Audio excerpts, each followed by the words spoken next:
Bonjour tout le monde, on va parler de la Marzocchi Bomber Z1. Donc la Z1, c'est une fourche au sujet de laquelle on a reçu pas mal de questions ces derniers temps.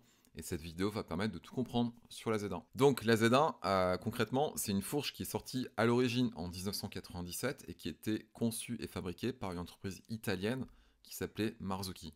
Et aujourd'hui, on peut toujours l'acheter, mais par contre, aujourd'hui, c'est un produit qui est conçu et vendu par Fox et qui est par contre toujours vendu sous la marque Marzocchi. Donc la Z1, elle est sortie avec des plongeurs 30 mm, un débattement de 100 mm et un vrai système hydraulique.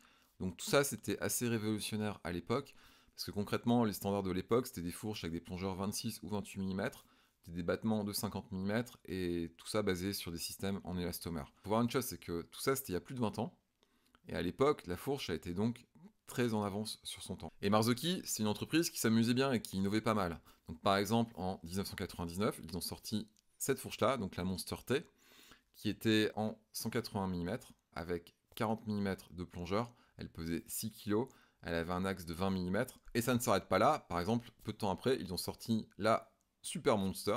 La Super Monster, c'est encore une fourche qui fait pas loin de 6 kg, qui fait 300 mm de débattement, donc on est largement au-delà des standards actuels.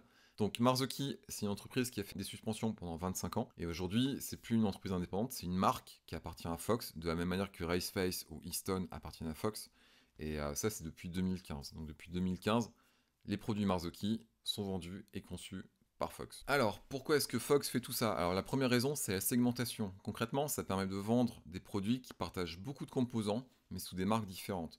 Donc c'est un peu comme Volkswagen avec Skoda et Seat. Donc Skoda et Seat appartiennent à Volkswagen, mais concrètement, c'est vendu sur des canaux différents, à des clientèles différentes, avec un marketing qui est différent, et concrètement, ça permet d'étendre sa part de marché.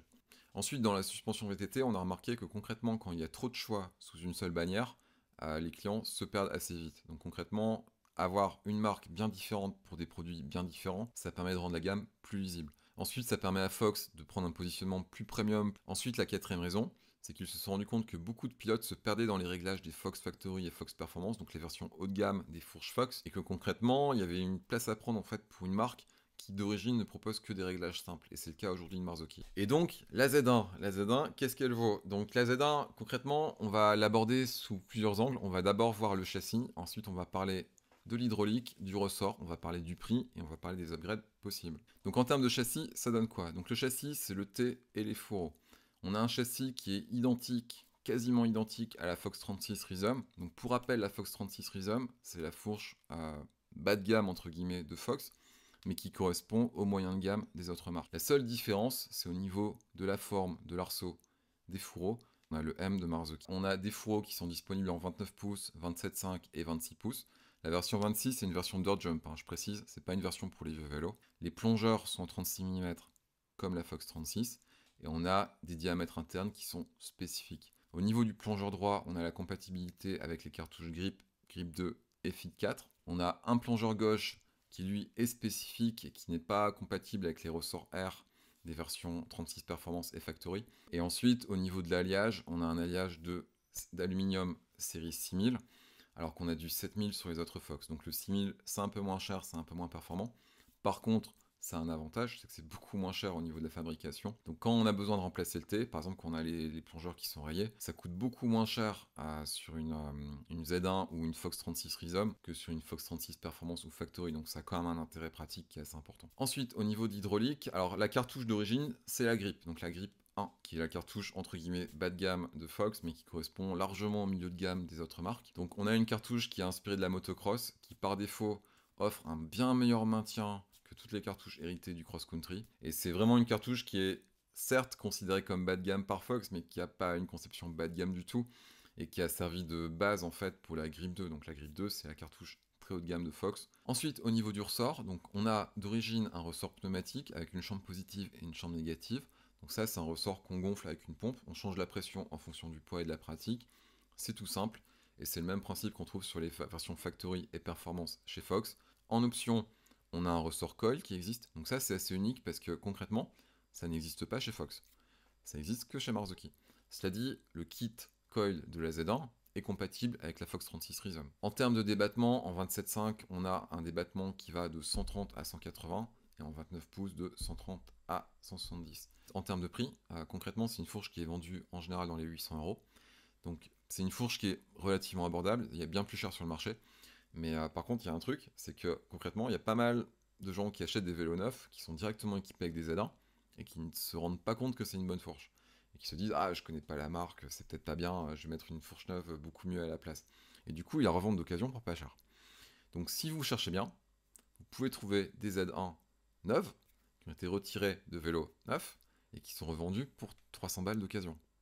Ça arrive.